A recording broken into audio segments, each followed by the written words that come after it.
As you all find your seats, I'll invite you to open to Matthew chapter 17. We're going to finish up Matthew chapter 17 today, and we're going to go ahead and start into a little bit of Matthew chapter 18. But before we do that, I want to kind of remind everybody where we are.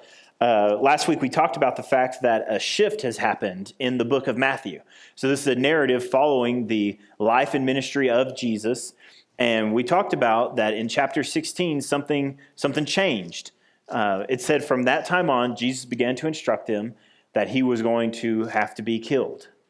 So this is something that Jesus has alluded to prior in Matthew, but now it's explicit.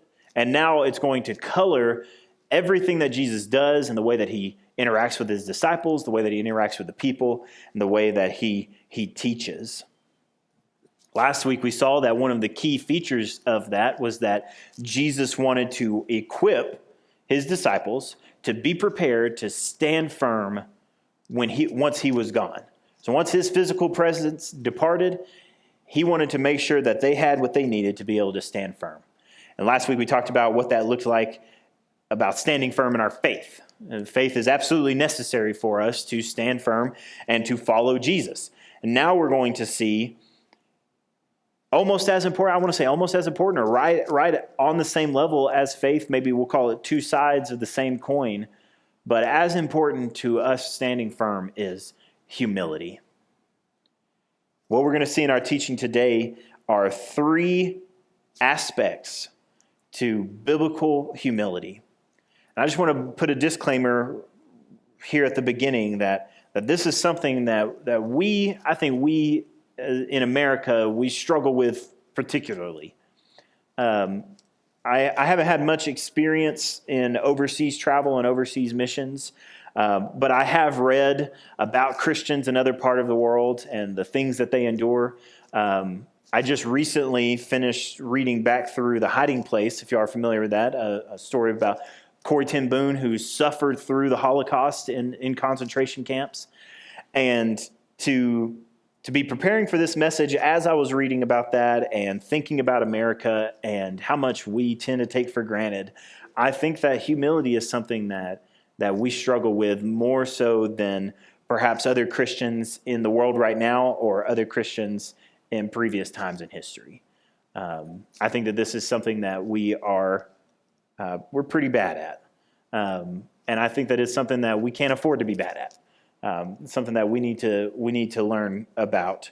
So what we're going to talk about this morning are three aspects of biblical humility, and I encourage you all to build these into your life, to strive after these things, because these are of the utmost importance.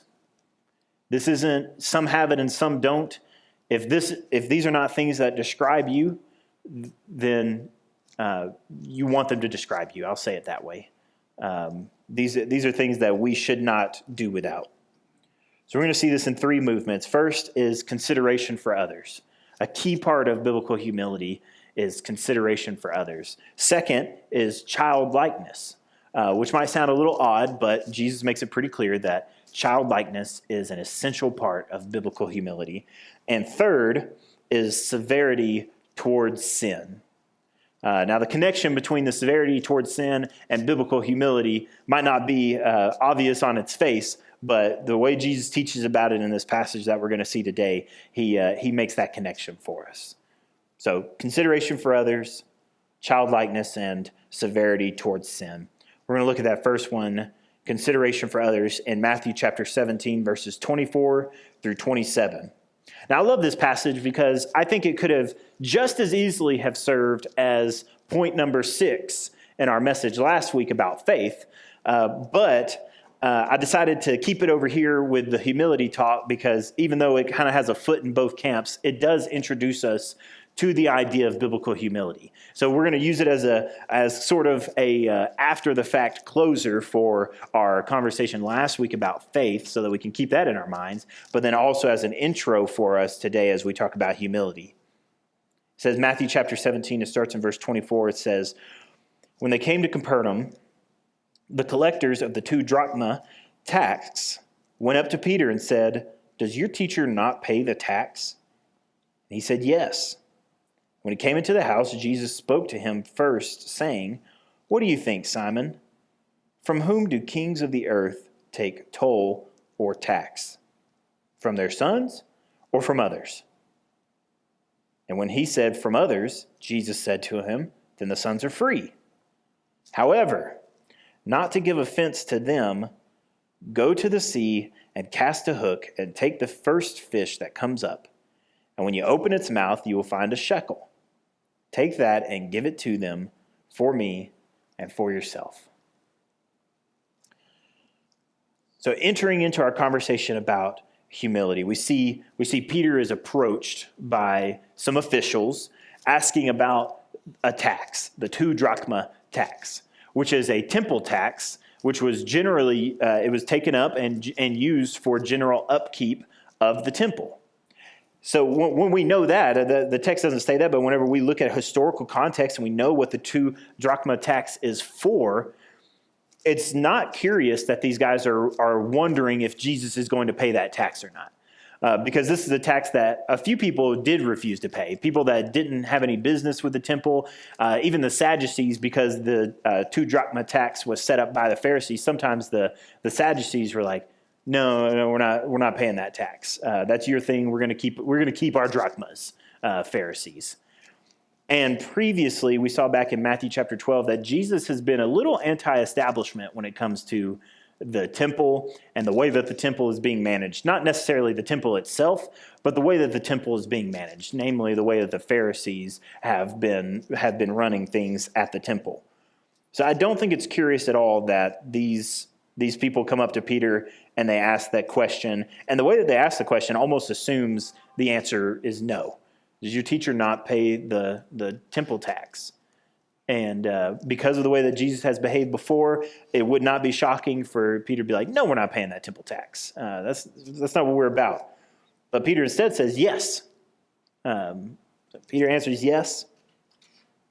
And I think that this is fascinating for us as modern Christians. You know, we're talking about Christianity in America, because I think this is a little hint of little anti-establishment Jesus. You know, Jesus is the guy that kind of curses the people that are in charge because they've got it all wrong. We've even known Jesus to go in and start flipping tables when the situation called for it. Jesus can be very anti-establishment sometimes. And I think that as Christians in America, in a culture that to be Christian is increasingly meaning to be anti-establishment, I think that we should take special note of the way that Jesus conducts himself right here. Specifically because of this interaction that Jesus and Peter have once Peter walks into the house. It says Jesus spoke to him first. This is verse 25. He says, "What do you think, Simon? From whom do kings of the earth take toll or tax? From their sons or from others?" And Peter said to him, "From others." And Jesus said, "Then the sons are free."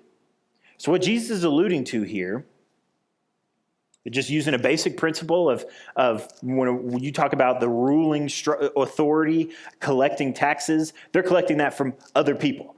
They don't go to their sons and rap them on the knuckles like, "Hey, you better pay this tax." Of course, the prince is exempt from the tax. And what Jesus is alluding to here is the fact that this is a temple tax, which is money that is being paid to the temple for upkeep and service of the temple, which means that it's ultimately, grand scale, it is a tax that is being collected for the work of God. So this is a tax that is being paid through the temple to God. So what Jesus is alluding to here is, okay, if this tax is being paid to God, then the sons are free. The sons are exempt in a way. But what he's making clear is that he has every bit of authority that you might want to be able to sidestep this tax. Jesus has every right to be able to say, no, this tax, I'm exempt. I'm the son. If the tax is being paid to God, then absolutely the sons are free from paying the tax. That's the point that he's trying to make to Peter. Which means that for Jesus, in verse 27, to then say, however, not to give offense to them, For Jesus to say that, that means that he is deciding, this is Jesus choosing to forego exercising his authority. He's choosing to forego flexing his status as the Son of God. He's choosing to do, instead of that, he's going to choose to submit himself to the tax. He's going to choose to pay the temple tax. So he makes the point. He doesn't let it go unspoken. He makes the point to Peter. So the sons are free. Just so I'm clear, the sons are free. This is a tax that's paid to God. The sons of God are free from the tax. But he says, verse 27, however, not to give offense to them. And there we enter into our conversation about biblical kingdom humility. That Jesus, who has every right to sidestep this tax, chooses, for the sake of others, to submit himself to the tax. This is a brilliant picture of humility. This is something that we as Christians should try to model, not just when it comes to paying taxes, because we should pay our taxes, and not just when it comes to dealing with other people and giving offense in matters like this, but in all matters. That we as Christians, we should follow Jesus' example, who because of who he is, has the authority and the right and the rule over all people to do as he pleases. He chooses to be humble. He chooses to think of their feelings first and to say, I don't want to give offense to them, so we're gonna pay the tax. And that's a model for us as Christians, that we think about other people. And the thing that I want to focus on is the fact that Jesus would be right to not pay the tax. So I don't just mean like whenever we're wrong, we show humility and admit that we're wrong. We as Christians follow Jesus' example, and we show humility even when we have the right to flex certain authority, that we take that humble path. Paul writes to the Philippians in chapter 2, verses 3 through 7 on this idea. He says, Philippians 2, starting verse 3, says, do nothing from selfish ambition or conceit, but in humility count others as more significant than yourselves. Let each of you look not only to his own interests, but also to the interests of others. Have this mind among yourselves, which is yours in Christ Jesus, who, though he was in the form of God, did not count equality with God a thing to be grasped, but emptied himself by taking the form of a servant, being born in the likeness of men. So Paul, he gives the command, count others as more significant to yourself than yourselves. He says, don't think just of your own interests, think of the interests of others. He gives that command, but then he also tells us why we behave that way. And the reason that we behave this way is because Jesus is our example. We look at Jesus, that's the way he behaved, and that's the way we ought to behave. Christ, he didn't count equality with God something to be grasped. That is, he had equality with God, that he was on that level, and he chose, it says, to take the form of a servant.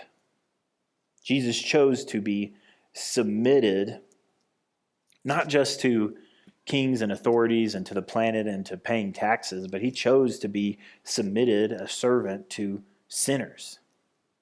He chose to lower himself even that low to the glory of God. So we should follow that example. So I just want to put another plug in here, because I know that this is something that we're not so great at. This is not second nature or first nature for American believers, especially, at least in my heart. I just want to just put this in there, that as we live in a world that is becoming increasingly combative towards Christians, that we need to make sure that we don't get so sucked up into that wartime mentality that we forget to be like Jesus. We don't want to get so sucked into fighting for what's right or fighting for our rights that we forget to love the way that Jesus loved. Now, so I think that's a balance that we have to maintain. And I think it's important that we talk about this, because everything that we're going to see in chapter 18 of Matthew is going to require that level of humility. everything that we're going to look at. We're going to talk about how we care for one another. We're going to talk about who's the greatest in the kingdom of heaven. We're going to talk about what it looks like for church discipline to happen. Y'all have heard those words together. If we don't start from a place of humility, this lowness, this considering others as better than ourselves, as seeking to be like Jesus, if we don't start there, then we're going to mess up every other bit of what we're going to read in chapter 18 and what we're going to read in the rest of the book of Matthew. I'm just putting that out there for y'all. But I don't want to get ahead of myself. I'm already talking about chapter 18. Let's finish up chapter 17. He says, however, not to give offense to them, go to the sea and cast a hook and take the first fish that comes up. When you open its mouth, you will find a shekel. Take that and give it to them for me and for yourself. So I just want to point out, this is another thing. I wish I had tacked this on when we were talking about faith, because one of the things that the Bible teaches us about faith is that sometimes having faith in Jesus means that you have to accept that Jesus or God, that God is going to behave and provide in ways that we do not expect, ways that seem a little crazy to us. This is just Jesus' style. He says, you know what? I have the authority to be free from this tax, but we're going to pay it. And it's almost as if he's saying, well, we're going to pay it my way. So he sends Peter out to go fishing, and he says, the first fish you bring up, go ahead, there's going to be money in its mouth. Get the money out of its mouth, and it's going to be enough money to cover both of us. You go ahead and you give that to them. Now, I think that's just the way that God likes to do things. If he always behaved in ways that we expect, then we wouldn't really need faith. If he was always going to show up and do the things that anybody could do in ways that anybody could do, then we wouldn't really need faith. But that's not the way that Jesus operates. Jesus says, I'm going to pay the tax, and we're going to pay it like this. So just like getting water from a rock in the middle of the desert or pulling sinners out of hell, Jesus is going to do things that only he can do. And that's why we need faith. We have to be able to trust him, especially whenever we're looking at the things that are going on around us and we're like, I don't understand. I don't know what's going on. This is not the way I would be doing things, Jesus. And Jesus says, I know it's not the way you'd be doing things. It's the way I do things. And we have to trust him in those moments. I just wanted to add that little blurb in there about faith. I love Jesus' style here. But let's move on to chapter 18. We're going to see in chapter 18, verses 1 through 6, that biblical humility requires childlikeness, that we be like a child. It says it like this. It says, at that time the disciples came to Jesus, saying, who is the greatest in the kingdom of heaven? And calling to him a child, he put him in the midst of them and said, truly I say to you, unless you turn and become like children, you will never enter into the kingdom of heaven. Whoever humbles himself like this child is the greatest in the kingdom of heaven. So let's pause right there. We'll pick up verses 5 and 6 here in a moment, but let's pause right there and make sure we got the context here. So the D-boys, that's what I call the disciples. That's what you got to type it out a lot in your notes. So I've just started putting D-boys. So the D-boys, I always get the letters mixed up. So the D-boys, they're trying to figure out who's going to be the greatest in the kingdom of heaven. Who is the greatest in the kingdom of heaven? Who's going to be the greatest in the kingdom of heaven? Now the Gospels let us know, because this question seems kind of general, like just, Jesus overall, who generally is the greatest in the kingdom of heaven? But the other Gospels let us know that the conversation is really, Jesus, which one of us is the greatest in the kingdom of heaven?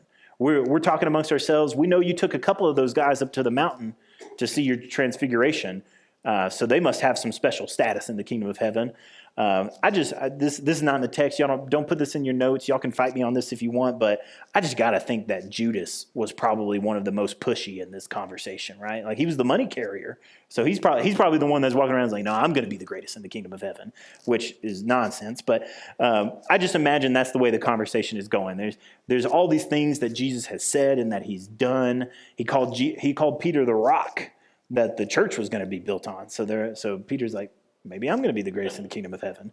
We also know that John refers to himself as the disciple whom, Jesus loved. So he probably had some greatest in the kingdom of heaven swagger a little bit.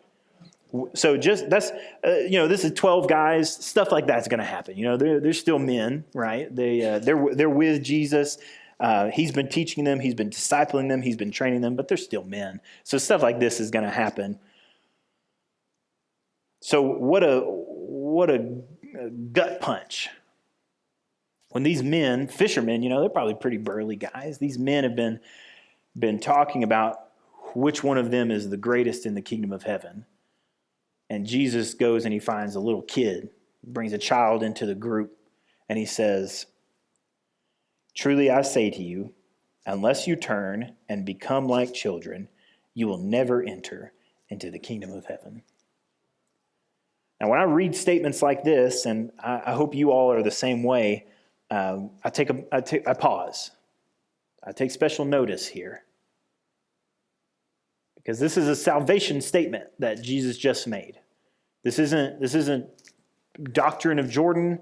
This isn't Nicene Creed. This isn't Baptist Convention stuff. This is Jesus Christ commenting on what could keep some of us from getting into heaven. So we need to take special notice of what he just said. He said, "Unless you turn and become like children, you will never enter the kingdom of heaven." So Jesus, he's making a statement. This is a salvation statement. There's a lot of things that we could say about what it means to be saved. How do I be saved? How do I get into heaven? There's a lot of things that we can say about it, and we can add chapter 18, verse 3, to those statements. You must become like a child. So I think it's necessary that we talk about what that means. Because I think both of these verses, verse 3 and verse 4, he says, "Unless you turn and become like children."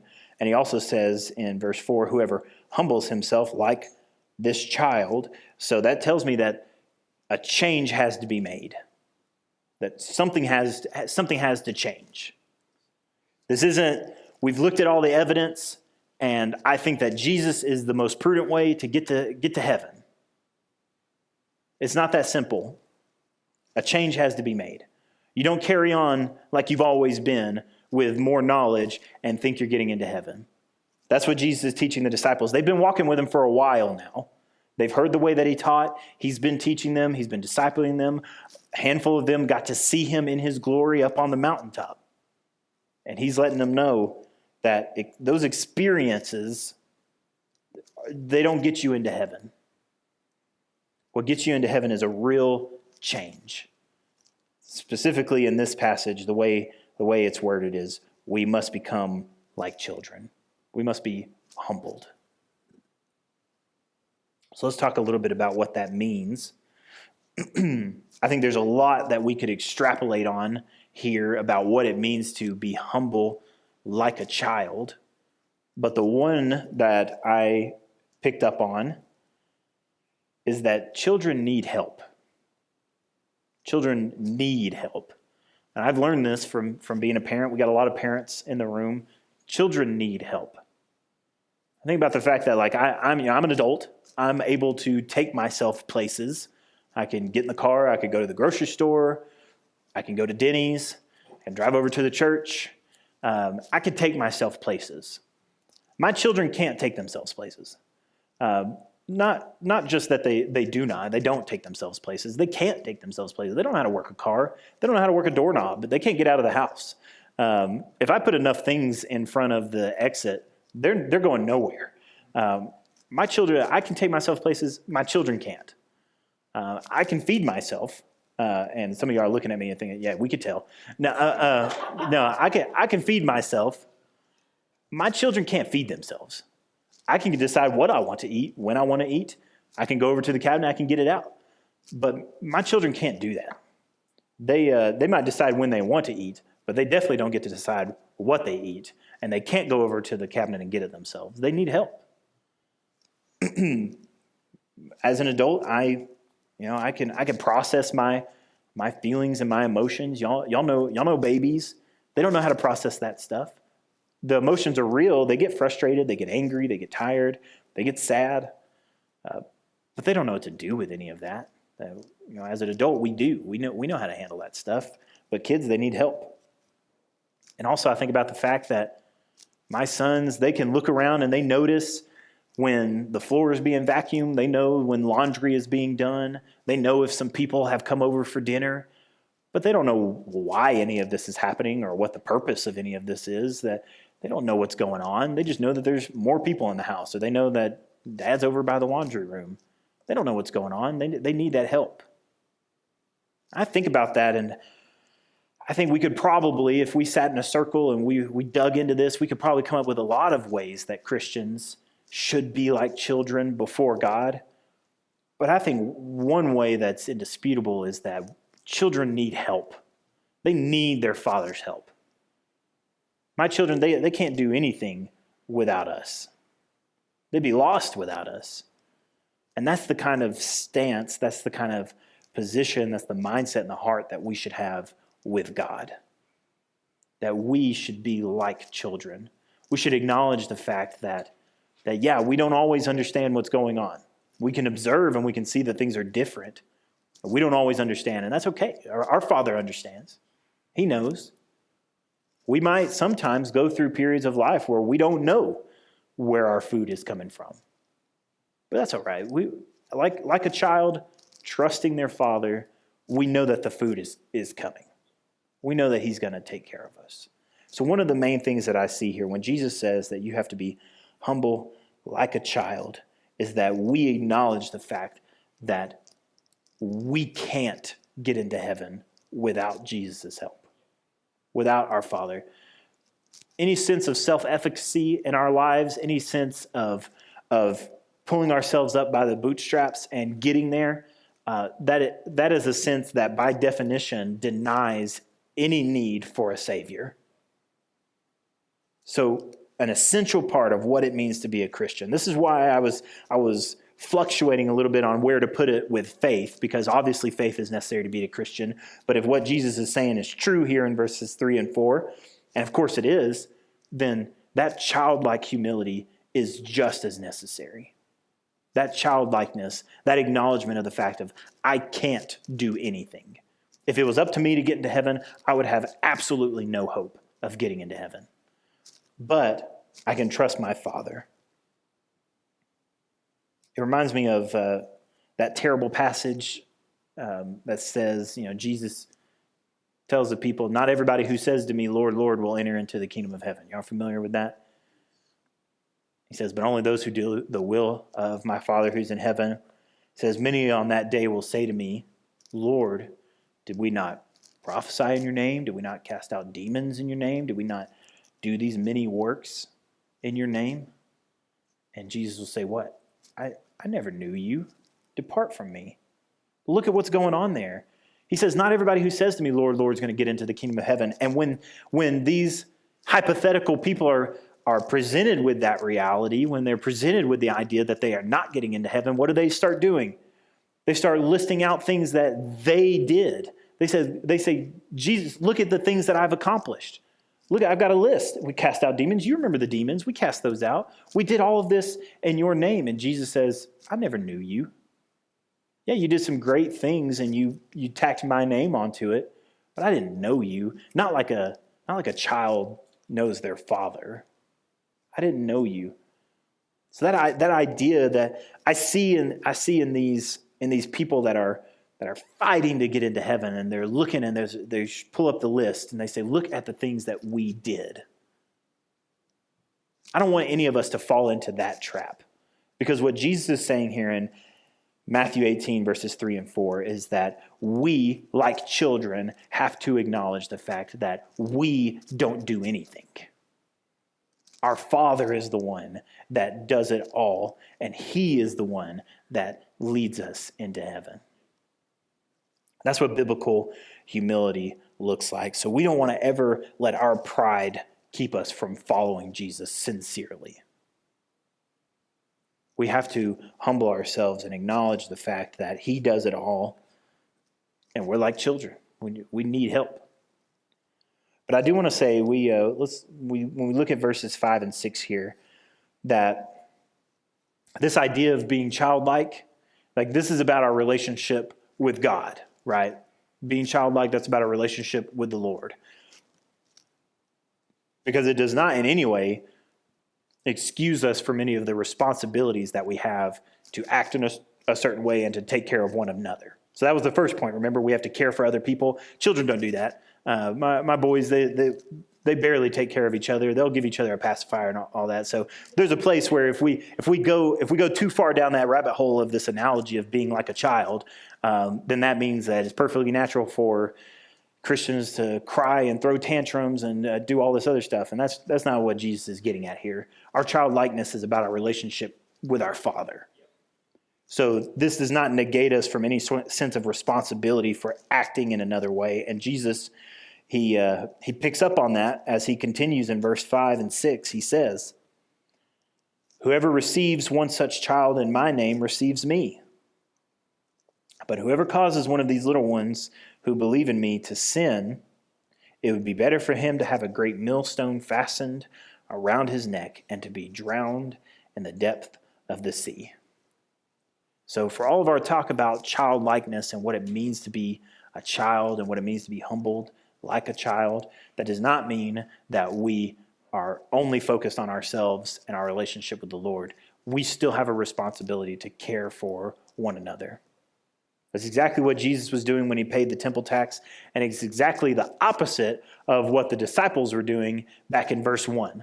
They were concerned. They were looking at themselves, and they were saying, which one of us is going to be the greatest in the kingdom of heaven? And Jesus is reminding them, first off, you have to be humble like a child to even get into heaven.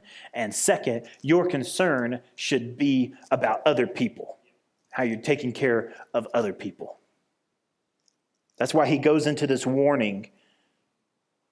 Whoever causes one of these little ones who believe in me to sin, it would be better for him to have a great millstone fastened around his neck and to be drowned in the depth of the sea. That's harsh. And this is where I picked up on the fact that severity towards sin, a severe stance towards sin, is a necessary part of biblical humility. So Jesus, he begins talking severely about sin there in verse 6, but let's pick up in verses 7 through 9 to see how he continues this idea. He says, "Woe to the world for temptations to sin, for it is necessary that temptations come, but woe to the one by whom the temptation comes. And if your hand or your foot causes you to sin, cut it off and throw it away. It is better for you to enter life crippled or lame than with 2 hands or 2 feet to be thrown into the eternal fire. And if your eye causes you to sin, tear it out and throw it away. It is better for you to enter life with 1 eye than with 2 eyes to be thrown into the hell of fire." So this is another thing. We started out talking about how humility, biblical humility, real humility, that real childlikeness and concern for others, that this is something that's hard for us. It does not come naturally for us. I think another thing that is also hard for us, and I mean us modern Christians, is this severe treatment and mindset about sin. I think that's something that we struggle with. And that has not always been the case. If you read the Bible, you look at the language that Jesus is using here, or if you read almost any Christian writer up to the 16th or 17th century, or even more recent. I mean, if you look at the writing of Jonathan Edwards, or even early century America of 1900s, there's this idea that we are in a war against our sin, and that we have to fight for holiness, and that we ought to be righteous, and that we ought to be walking in a certain way. But I don't know when it happened. I'm not a historian, but at some point we kind of lost that. At some point we got away from this idea of fighting sin and living righteously. We started to talk more and more and more about the grace of Jesus Christ and how grace covers all of our sin. And I want to say that even though that is absolutely true, the cross of Jesus does absolutely cover over our sins, that does not excuse us from having to hate sin, having to fight sin, having to desire righteousness. Just look at the way that Jesus talks here. He says, if your right hand causes you to sin, cut it off. That's an easy solution for him. Cut it off. Because it's absolutely better that you go into heaven with no hands than for you to keep your hands and go to hell.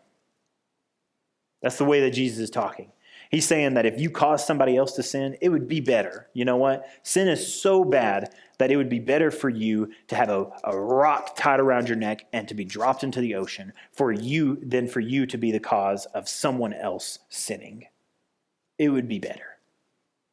So Jesus, he talks very severely about sin. And I think that this is something that we ought to be better at. We need to grow in this, that we need to treat our sin more seriously, and not just from a theological standpoint, and not just because we see it here in the Bible, but from a very, very practical standpoint. If we have a low view of the seriousness of sin, then we tend to adopt an idea of grace that is so light, so weakened as to be transparent and meaningless in our lives. Now, we talk about grace and we want to focus on grace and we want the grace of Jesus, but if we talk about grace and we focus on grace and we don't ever think about the severity of our sin and how actually depraved that we are, then the grace that we're talking about is not the grace of the Bible. That's just a practical thing. So this isn't just like, let's read the Bible and see what Jesus says about sin. Yes, we need to do that. We absolutely need to do that. But just from a practical sense, I want to let you guys know that if we forget to think about how serious sin is, then we will never have a true picture of how great grace is. So Jesus, he uses this language of you gotta cut it off. I feel like I've already made this point, but I just want to add a couple of little snippets of what I'm talking about here. We talk about severity towards sin. I think that we have gotten very comfortable with sin in our time. We tend to laugh it off a lot of the times. We think about pridefulness. Pridefulness is something we think, well, everybody's pretty prideful. Or my pridefulness, it kind of comes and goes, so it's probably not that big of a deal. Same thing with selfishness. It's like, oh, I'm selfish. Everybody's selfish to some degree, so who's it really hurting, right? We think things like, man, I hate my neighbors. But that's really more their fault than it is mine, I think. Like we want to shrug sin off like that. Or we think barely anybody even knows about the sexual sin, so there's no harm there, no harm, no foul there. Or we think as long as we invoke the name of Christian community and accountability, that gossip is almost welcome. That's pretty okay, isn't it? I just think that these are just examples. I hope none of y'all hear me pointing fingers. That's not what I'm trying to do. If I was, then I think the old adage of I've got three more fingers pointing back at me, I think that would be perfectly applicable here. I'm not pointing fingers here. We're all in this together, and I think that this is something that we need to do better. Now, how this connects with biblical humility, because it does connect, is the fact that our sin always has and always will burn against a submissive humility towards God. Our sin always has and always will rage against the idea that we are to be humble like children before God. So if we're going to accomplish the childlikeness that Jesus mentioned in verse 3, which if you want to get to heaven, you do. You have to accomplish that. Then we have to be severe towards sin. Think about the way that sin entered into the world. The account in Genesis chapter 3, there was a tree that Adam and Eve were not allowed to eat from. And the serpent comes along and he says, hey, you can eat from this tree. And Eve's like, no, can't eat from the tree. And the serpent's like, the reason God doesn't want you to eat from the tree is because he knows that if you eat from it, then you're going to become like God. Now, a child, humble, obedient child that loves their father would have said, oh, well, then I absolutely shouldn't eat from the tree, because who can be like God? He's the creator. He's the one that built this world. He built me. If he says that I don't eat from the tree, then I don't eat from the tree. And you say that if I do eat from the tree, then I become like God, then I absolutely need to avoid the tree because I can't be like him. He's the only one that can be God. That's what a child might say. But sinful rebels like we are think, well, that sounds pretty good. In fact, it says that Eve looked at the fruit now with new eyes, and she was like, oh, this is good for eating. And she ate. So that sense that we have to be severe towards our sin if we are ever going to achieve this childlike humility before God is because that's the reverse of what happened in Genesis. We were humble, childlike with our Father, in perfect harmony with him in Eden, and then sin entered the world and changed all of that. And so now we have to fight against sin to get back to that state, to humble ourselves, to be like little children again. So biblical humility, it absolutely y'all say it. Necessarily. I think the word I have here, I just misspelled, is necessitates. Necessitates severity towards sin. This isn't something that I don't think we can achieve biblical humility, real childlikeness before God. I do not think we can achieve it without hating our sin, without fighting against sin, because sin will always be fighting against humility. I think Peter kind of sums it up well in 1 Peter chapter 1, verses 14 and 16 through 16. He says, as obedient children, there's that humility again, as obedient children, do not be conformed to the passions of your former ignorance. There's that fight against sin. He says, but as he who called you is holy, you also be holy in all your conduct. Since it is written, you shall be holy, for I am holy. Our sin rebels against our Father, and it refuses to be led by him. And that's why we have to fight it. We talk about righteousness conforming to God's rule. Righteousness conforms to God's authority over us. We become like little children, obedient children. Then we, as Peter puts it, we become holy as he is holy. The reason we have to fight sin is because we want to be with our Father, right? We want to be with him, not just now in a sense of that we're walking with him, but we want to be with him forever in heaven. We want to be with him. And if we're going to be with him, we have to be like him. Like a child mirroring their actions after what they see their father do. And this is something that all children do. They don't have to be taught to do that. They see you do it, they do it. Like children who mirror their actions after their father, we have to do the same. And part of that is caring for other people and fighting our sin with everything that we have. So as we move into a time of prayer, invitation, reflection, I want to point out that Jesus is the ultimate example of this childlike humility. That he had the authority of God, but chose to be submitted to him for our sake. And we see that it was Jesus, like an obedient son. He obeyed to the point of going to the cross to die, to make the way for us as disobedient children to come back. So as we move into a time of reflection and prayer, I encourage you all to think about Jesus. Think about the ways that we can model ourselves after him. This is not a small thing that we're talking about. This is an eternal thing. There are a billion things on the planet that we could put our attention on, and they're not as significant as this. This is what it means to be a Christian. This is what it means to follow Christ. This is what it means to worship and love and glorify our Father, is that we have to be humble, submissive towards him. So we don't have Stan to lead us in a time of worship, so we're going to just take a moment I'm going to allow you all to spend some time in prayer, to reflect on these things, and then I'll close us in prayer, and then just like always, we'll have a couple of announcements, and then we'll be dismissed. So I invite you all to pray.